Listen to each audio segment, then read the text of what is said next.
Merci à vous d'être sur la télévision Labari. Monsieur, dames, bonsoir et bienvenue à ces 19h45 de la télévision Labari.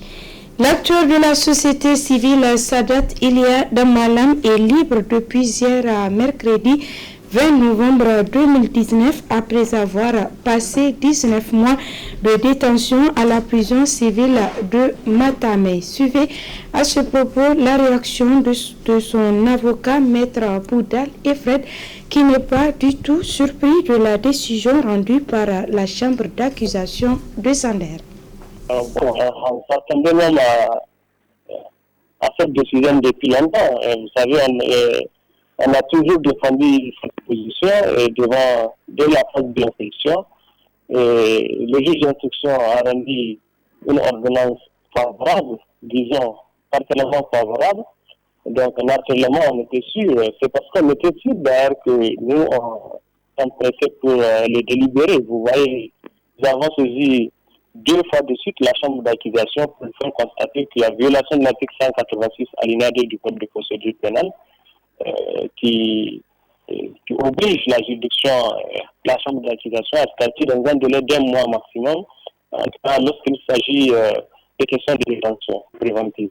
Donc la chambre d'accusation hier l'a relevé elle-même, cette violation-là. Donc je pense qu'on s'y attendait, en tout cas pour la libération, on s'attendait à un tel délibéré. Vous savez, quand une affaire est pendante, il nous est professionnellement, il n'était pas recommandé de se prononcer sur l'issue, mais on était pratiquement sûr, d'abord parce qu'il est innocent, ensuite parce que nous sommes convaincus que le premier juge a rendu une ordonnance qui pouvait, ne serait-ce que partiellement, être défendue devant la chambre d'accusation. Le dossier a traîné pendant près de 20 mois devant les juridictions pour aboutir à cette décision d'hier. Et selon, qu'est-ce qui a fait traîner ce dossier devant les juridictions? Le dossier a cessé d'être ordinaire depuis un certain temps. Donc voilà, je pense que c'est vraiment significatif. Après cette décision, il y avait une autre charge encore sur votre client. Quelle serait donc la suite?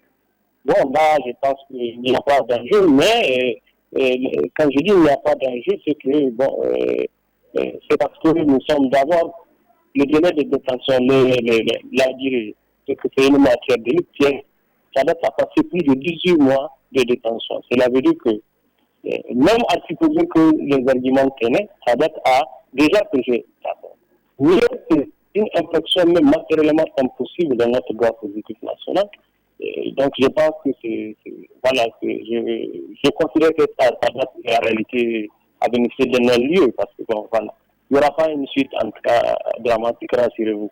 Donc, concernant la première affaire, on peut dire que le dossier est complètement clos, c'est fini.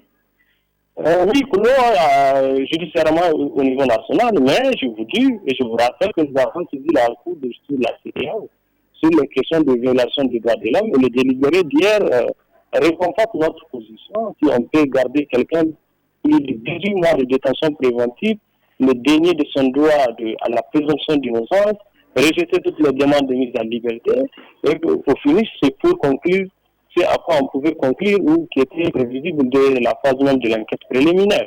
Vous voyez, donc nous avons saisi la Cour de justice de la CEDEAO sur les questions de violation des droits de l'homme parce qu'il faut que l'État s'adapte de col dans notre pays.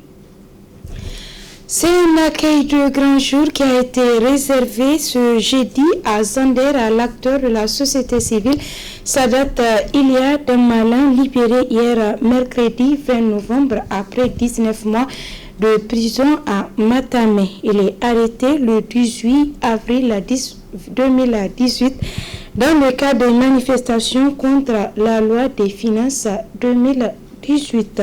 L'ambiance de l'accueil avec notre correspondant régional Ben Salamoussa. En tant qu'homme libre, il a passé sa toute première nuit hors de la prison civile de Matamei hier 20 novembre, un peu plus de 19 mois privé de cette liberté. Aussitôt libéré par la justice, l'activiste Sadat Ilia Damalam a fait son entrée triomphalement dans la ville de Zander. Accueilli par ses camarades de lutte de Garirana, situé à 5 km à l'entrée de la ville, point de chute alternative espace citoyen de Zander.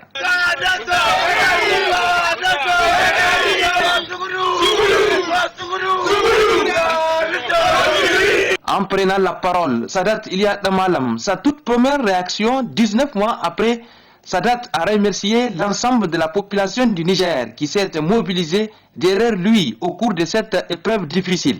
Vraiment, les gens se sont mobilisés et je tiens à les remercier ici. Je tiens également à remercier mes camarades de la société civile, les organisations donc, qui se sont mobilisées tant au plan national qu'au plan international. Donc je tiens à les remercier et à remercier vous aussi les journalistes. Grâce à vous, on a su ce qui se passe, la situation dont nous vivions et le combat que nos camarades menons pour cette cause-là. Habillé en couleur marron, Sadat est revenu sur la situation des prisonniers au cours de cette première sortie. La situation que moi personnellement j'ai vécue, c'est la situation que vivent tous les prisonniers du Niger. Aujourd'hui, notre système carcéral nigérien connaît un dysfonctionnement sans précédent. Il n'y a pas un système carcéral nigérien qui est efficace, qui répond aux exigences des normes internationales, aux exigences des droits de l'homme. Donc nous pensons que c'est le moment d'exiger une réforme de notre système pénitentiaire. Le système pénitentiaire nigérien doit être refondé, il doit être repensé, il doit être reconçu pour répondre aux exigences de l'ère démocratique et de l'ère de l'état de droit dont nous nous trouvons. Concernant le combat, pas de recul. Selon Sadat, la lutte continue. Nous avons commencé le combat depuis 2005 et nous allons continuer à le faire. Maintenant, la situation que nous avons vécue est l'expression de notre maturité en termes de lutte. Maintenant, je me sens mûr pour mener la lutte. Je crois que l'incarcération que nous avons subie n'a fait que renforcer notre engagement et notre conviction par rapport à la lutte. Nous n'allons pas fléchir, Inch'Allah, nous allons continuer dans la ligne que le cadre va dessiner pour le combat. Nous allons essayer de la défendre. Inch'Allah, nous allons continuer. Arrêté le 18 avril 2018, déféré dans un premier temps à la prison civile de Zander, puis transféré à celle de Matamei, 19 mois de prison. L'activiste Sadat Ilia Damalam va passer aujourd'hui la nuit dans sa famille à Zander. Autre aspect de cette édition, le pays du monde entier célèbre ce 21 novembre 2019 la journée mondiale de la télévision. Cette journée est célébrée dans un contexte où les réseaux sociaux menacent sérieusement les médias traditionnels, particulièrement la télévision. Le reportage est signé Hassan Saleh Mustafa.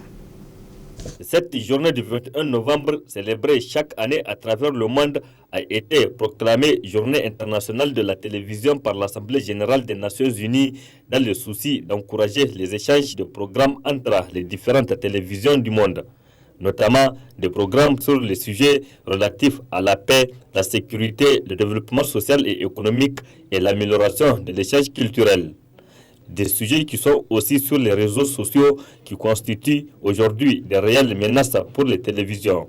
Quand on voit que la classe sociale s'adonne beaucoup plus aux réseaux sociaux, c'est vraiment une véritable menace parce que sur les réseaux sociaux, quand on remarque, il y a trop de communication. Et le pire, c'est que n'importe qui peut communiquer, dire ce qu'elle pense. Alors, sur ce point, moi, je n'approuve pas trop les réseaux sociaux parce que quand tu vois les médias traditionnels, eux, quand même, quand ils passent une information, c'est crédible, c'est avec des sources sûres. Donc là-bas, il n'y a pas de fake news, comme on le dit. Alors qu'avec les réseaux sociaux, rien n'est sûr. Rien n'est sûr. Et moi, je pense que la télévision garde toujours une place importante du moment où elle a sa crédibilité, qui est de donner des informations crédibles et sûres. Et on est fier quand on regarde la preuve. On ne peut pas arrêter des heures de journal à la télé. On ne peut pas s'arrêter ces heures-là parce qu'on s'est dit que là, au moins, il y a l'information.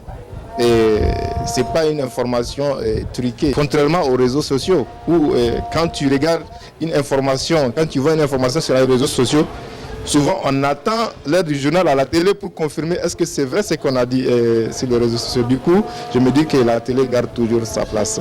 vraiment sur le plan crédibilité et rigueur de l'information. Malgré la montée en puissance des réseaux sociaux dans le monde et particulièrement dans nos sociétés, la télévision reste quand même incontournable. Moi, en tant que réalisateur, j'utilise les deux. J'utilise les deux parce que aux réseaux sociaux, je me sers en tout cas pour faire la promo de mes films, pour faire la promo du cinéma nigérien. Et la télé aussi, quand on a un film qui sort, on est obligé de travailler avec la télé parce que sans la télé aussi, notre information ne peut pas être sûre. Parce que souvent, quand je poste des messages sur les réseaux sociaux, les gens me disent, est-ce que c'est vrai que ton film va passer à la télé? Du coup, forcément, il faut retourner à la télé pour voir le film. Donc la télé reste toujours incontournable. La journée mondiale de la télévision qui célèbre aussi l'UNESCO a été instituée en 1996. Au Niger, depuis la libéralisation du secteur médiatique, 10 télévisions privées diffusent à Niamey et une à l'intérieur du pays, précisément à Zander. Ce matin, une distribution gratuite de produits alimentaire de première nécessité s'est déroulée au quartier Bobiel de Niamey. Cette donation a été initiée par la société caritative Al-Rouad avec l'appui des partenaires saoudiens. Ali Sissé, Ibrahim et Sadoudoumi pour le compte-rendu. 200 familles du quartier Bobiel sont aujourd'hui contentes. Pour cause, l'organisation non gouvernementale Al-Rouad qui intervient dans plusieurs domaines, dont entre autres la construction de classes, de mosquées ou de puits, a procédé à la distribution gratuite de vivres composés de sucre, de sel, du riz, du mil et de pâtes alimentaires en faveur de plusieurs familles de Bobiel. Présents au cours de cette donation, les Saoudiens qui ont financé cette œuvre de bienfaisance ont exprimé leur engagement à venir en aide aux populations du Niger. Le vice-président de l'ONG Al-Rouad, Saddam Ahmed, précise l'objectif visé à travers ce don. Oui, c'est toujours dans les cadres humanitaires. Nous sommes la société Al-Rouad. C'est une association caritative. Nous intervenons dans les cadres humanitaires. Nous intervenons dans beaucoup de domaines, à savoir l'hydraulique, la santé, la construction de mosquées. Et aujourd'hui, nous sommes là pour la distribution gratuite des vivres, où nous avons ciblé les quartiers Bobiel à Niamey. Nous sommes là aujourd'hui pour distribuer 200 kits qui est composé du mil, du riz, du pâte alimentaire, du huile, du sel et du lait, au profit de 200 familles.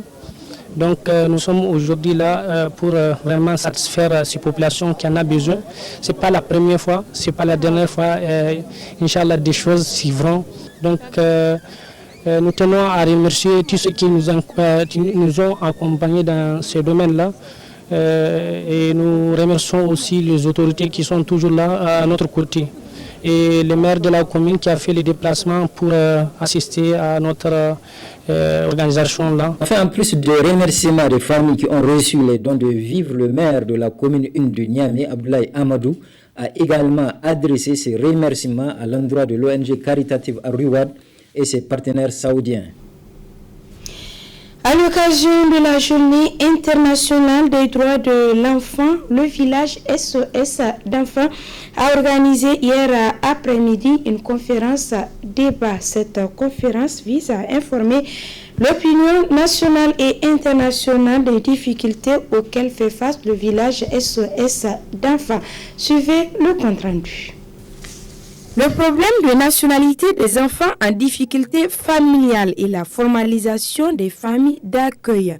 C'est le thème de cette conférence débat organisée par le village SOS d'enfants à l'occasion de la journée internationale de l'enfant couplée au 30e anniversaire de la Convention relative aux droits des enfants.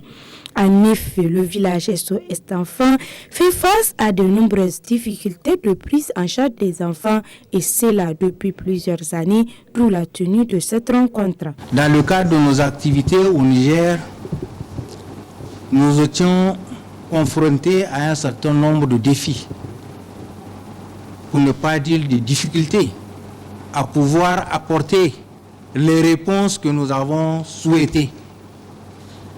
Parmi ces difficultés, on peut citer naturellement le problème de nationalité pour certains enfants. Un enfant peut être très brillant, qui veut faire un concours pour aller dans un collège ou un lycée d'excellence, mais peut ne pas être admis du fait qu'il n'ait pas de nationalité.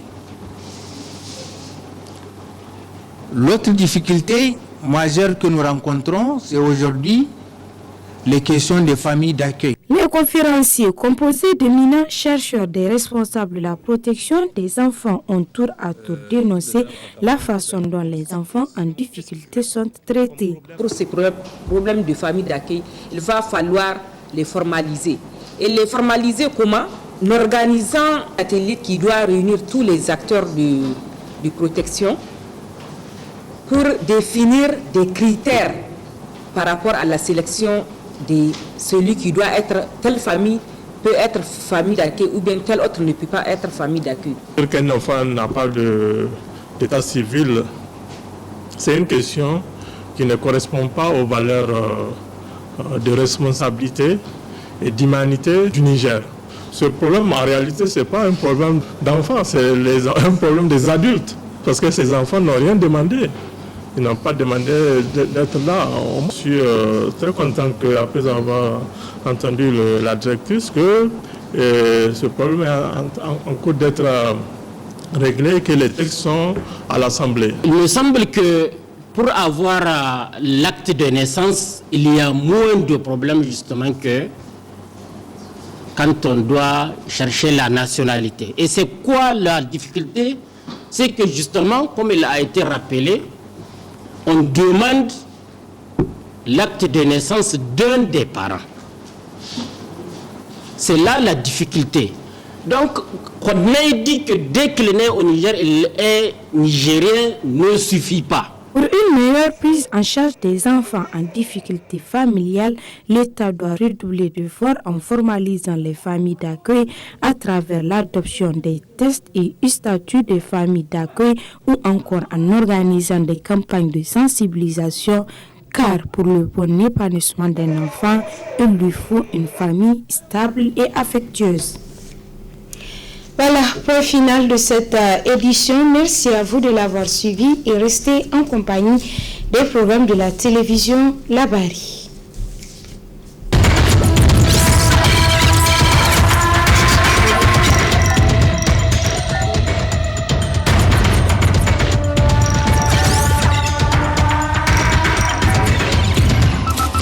Audio Jungle.